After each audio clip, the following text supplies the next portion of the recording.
नमस्कार साथियों, infusion notes के यूट्यूब चैनल पर आपका स्वागत है। मैं आपका साथी कपिल तिवारी आज आपके सामने जो एक मेरे द्वारा सीरीज शुरू की गई थी इंडिया करंट अफेयर्स के रिवीजन की, उसी में यह वीडियो रहेगा। 25 महत्वपूर्ण प्रश्न मैं आपके साथ साझा करूंगा और उन 25 प्रश्नों से जुड़े हुए जो महत्वपूर्ण तथ्य हैं उनकी भी जानकारी मैं आपके साथ शेयर करूंगा। मेरा प्रयास रहेगा कि साथियों मैं आपको शानदार क्वेश्चन प्रोवाइड कराऊं। मेरे द्वारा किया जा रही यह प्रयास अगर आपको पसंद आए तो आप इस सेशन को लाइक व शेयर जरूर कीजिएगा। इन्फ्यूजन नोट्स के यूट्यूब चैनल को लाइक व सब्सक्राइब कीजिएगा।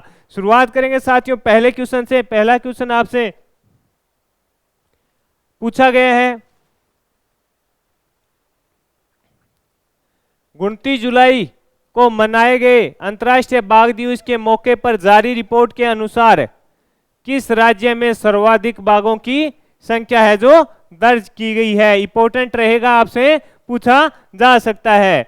29 जुलाई को मनाए गए अंतर्राष्ट्रीय बाघ दिवस के मौके पर है जो सर्वाधिक बाघों की संख्या भारत के किस राज्य में है, तो आंसर होगा मध्य प्रदेश में है जो संख्या रहेगी। और संख्या कितनी रहेगी? 785 बाघ हैं जो मध्य प्रदेश में सबसे ज्यादा है और पूरे भारत में है जो वर्तमान में 3167 बाघ रहेंगे। इंपॉर्टेंट रहेगा, पूछा जा सकता है साथियों आपसे। आगे बढ़ेंगे, अगले क्वेश्चन पर बात करेंगे। अगला क्वेश्चन है आपके सामने, हाल ही में जलवायु परिवर्तन के अंतर सरकारी पैनल का नया अध्यक्ष है जो किसे नियुक्त किया गया है। आपसे पूछा गया है कि हाल ही में जलवायु परिवर्तन के अंतर सरकारी पैनल का नया अध्यक्ष है जो किसे नियुक्त किया गया है।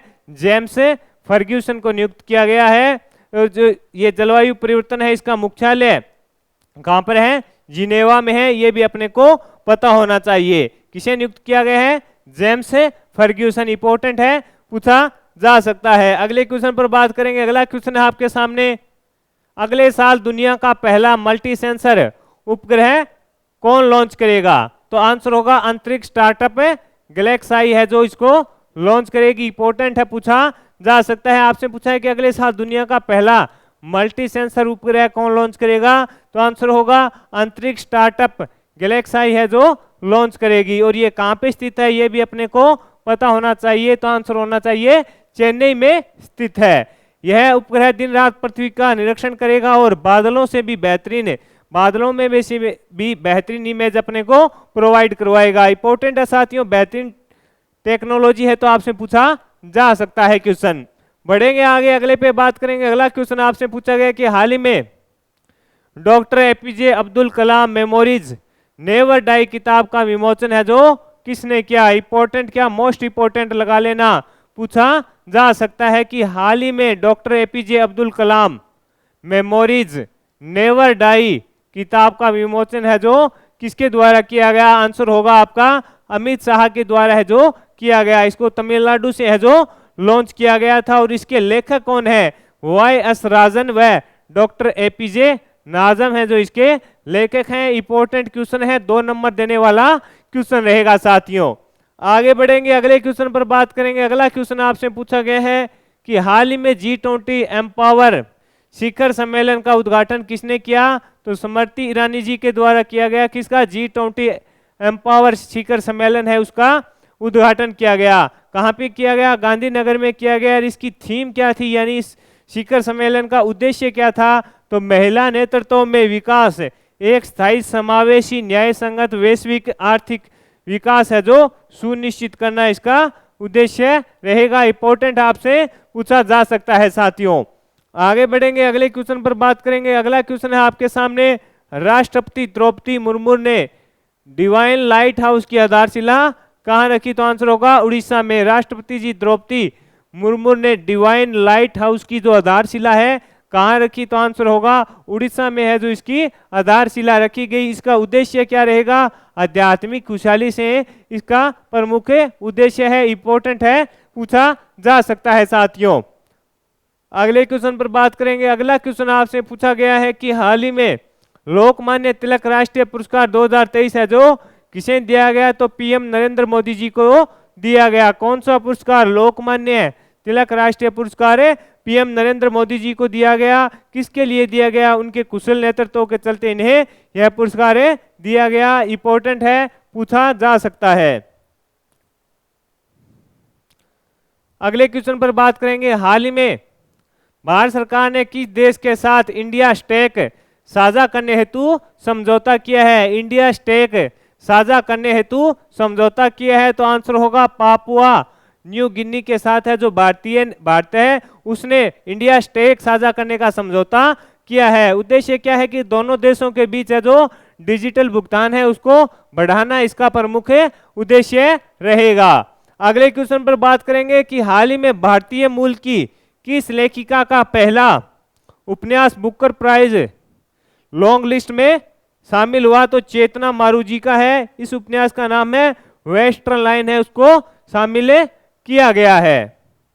आगे बढ़ेंगे, अगले क्वेश्चन पर बात करेंगे। अगला क्वेश्चन आपके सामने है कि भारत का प्रथम स्वदेशी रूप से विकसित MRI स्कैनर है जो कहां लॉन्च किया गया? ये क्वेश्चन इंपॉर्टेंट है क्योंकि प्रथम स्वदेशी रूप से विकसित जो MRI स्कैनर है उसको कहां लॉन्च किया गया? आंसर होगा नई दिल्ली में लॉन्च किया गया। इसको लॉन्च किसने किया?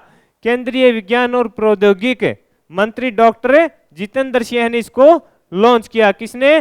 डॉक्टर जितेंद्र सिंह के द्वारा इसको लॉन्च किया गया। कहां लॉन्च किया गया? तो आंसर होगा नई दिल्ली में है जो लॉन्च किया गया प्रथम स्वदेशी रूप से विकसित MRI स्कैनर को।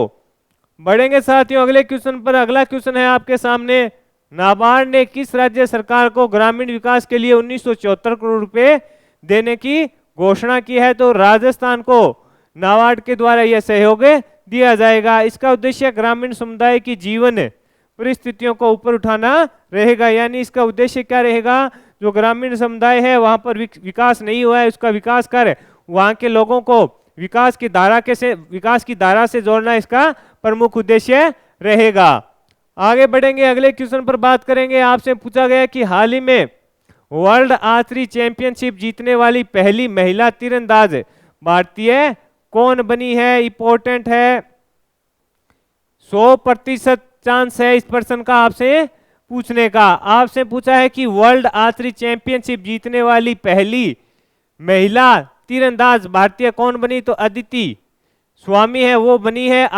अदिति स्वामी है वो बनी है। इन्होंने व्यक्तिगत स्पर्धा में कंपाउंड कैटेगरी का गोल्ड जीता है। प्रतियोगिता जर्मनी की राजधानी बर्लिन में आयोजित की गई। यह पहली महिला तीरंदाज बन गई है भारत की।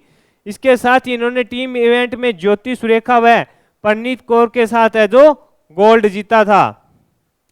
इंपॉर्टेंट है, पूछा जा सकता है साथियों। अगले क्वेश्चन पर बात करेंगे कि हाल ही में भारतीय वायुसेना को किस देश से स्पाइक मिसाइल मिली है? तो इजराइल। ये भी इंपॉर्टेंट रहेगा कि हाल ही में भारतीय वायुसेना को किस देश से स्पाइक मिसाइल मिली है? तो आंसर होगा इजराइल इसका आंसर रहेगा। इजराइल से भारतीय सेना ने airline law and spike non line anti tank guided मिसाइलें ली है। यानी भारतीय वायुसेना को किस देश से स्पाइक मिसाइलें मिली है? तो आंसर रहेगा इजराइल से है जो भारतीय वायुसेना को है जो मिसाइलें मिली है, पूछा जा सकता है। अगले क्वेश्चन पर बात करेंगे कि हाल ही में केंद्र सरकार ने अकीरा को लेकर देशवासियों को सजग रहने को कहा है। अकीरा क्या है? तो एक सॉफ्टवेयर है। अकीरा को लेकर केंद्र सरकार ने चेतावनी जारी की थी। आपसे पूछा गया है अकीरा क्या है? तो अकीरा सॉफ्टवेयर है। केंद्र सरकार की कंप्यूटर इमरजेंसी रिस्पांस टीम ने लोगों को सचेत रहने के लिए कहा है। इंपॉर्टेंट है, पूछा जा सकता है। आगे बढ़ेंगे साथियों, अगले क्वेश्चन पर बात करेंगे। हाल ही में अति चालक LK 99 की खोज किस देश में की गई? आपसे पूछा है कि अति चालक LK 99 की खोज है जो किस देश में की गई? आंसर है दक्षिणी कोरिया में है जो इसकी खोज की गई। यह कमरे के तापमान पर खोजा गया है। इसमें प्रतिरोध शून्य होगा। इंपॉर्टेंट साथियों, पूछा जा सकता है। शानदार लेवल का यह क्वेश्चन है। अति चालक LK 99 की खोज किस देश में की गई है? आंसर है दक्षिणी कोरिया में। आगे बढ़ेंगे, अगले क्वेश्चन पर बात करेंगे। मिशन लूना 25 को किस देश ने लॉन्च किया? तो इसको रूस ने किया। कब किया? 11 अगस्त को है जो लॉन्च किया गया था। इसको 11 अगस्त को लॉन्च किया गया था। लूना 25 है उसको, और इसकी जो कंपनी है इसने वोस्तोचेन कॉस्मोड्रोम से उड़ाने भरी थी। ये भी अपने को पता होना चाहिए। आपसे पूछेगा मिशन लूना 25 है किस देश के द्वारा लॉन्च किया गया? तो आंसर होगा रूस के द्वारा है जो लॉन्च किया गया। अगले क्वेश्चन पर बात करेंगे कि हाल ही में भारत और सऊदी अरब की नौसेना के बीच कौन सा युद्ध अभ्यास हुआ? तो पाशेक। भारत और सऊदी अरब की नौसेना के बीच हाल ही में कौन सा युद्ध अभ्यास हुआ? पाशेक युद्ध अभ्यास है जो भारत और सऊदी अरब की सेना के नौसेना के बीच हुआ। इसमें भारतीय जहाज INS चेन्नई ने भाग लिया और इसका आयोजन सऊदी अरब के जेदा में हुआ। यह भी अपने को पता होना चाहिए। नहीं, इसका होस्ट कौन था? तो आंसर होगा सऊदी अरब इसका होस्ट था। किसका? पाशेक युद्ध अभ्यास है जो भारत और सऊदी अरब की नौसेना के बीच हुआ। अगले क्वेश्चन पर बात करेंगे साथियों। अगला क्वेश्चन आपके सामने है कि किस राज्य की विधानसभा में समान नागरिक संहिता के खिलाफ प्रस्ताव पारित कर दिया गया? आंसर होगा केरल। इंपॉर्टेंट रहेगा साथियों RS प्री 2023 के लिए यह क्वेश्चन मोस्ट इंपॉर्टेंट है, पूछा जा सकता है। आपसे पूछा है कि किस राज्य की विधानसभा में समान नागरिक संहिता के खिलाफ प्रस्ताव पारित कर दिया गया? तो केरल की विधानसभा में है जो समान नागरिक संहिता के खिलाफ प्रस्ताव है जो पारित कर दिया गया। ऐसा करने वाला केरल है जो पहला राज्य बन गया है। मुख्यमंत्री पिनाराई विजयन ने यह प्रस्ताव पेश किया। इंपॉर्टेंट है, पूछा जा सकता है।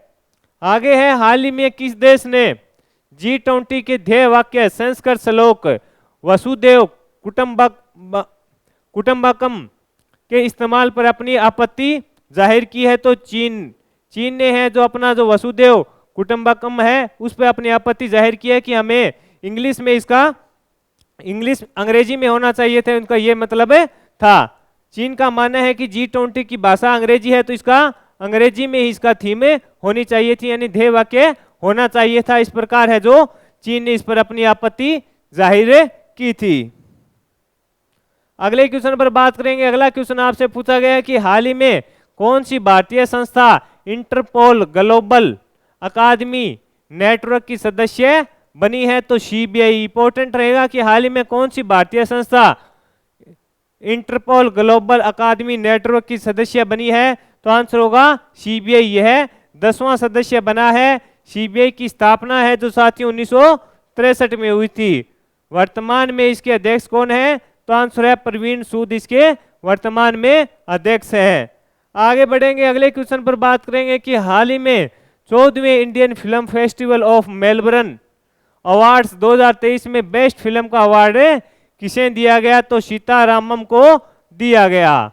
किसको दिया गया? सीतारामम को दिया गया। 14वें Indian film festival of Melbourne awards 2023 में बेस्ट फिल्म का अवार्ड किसे दिया गया?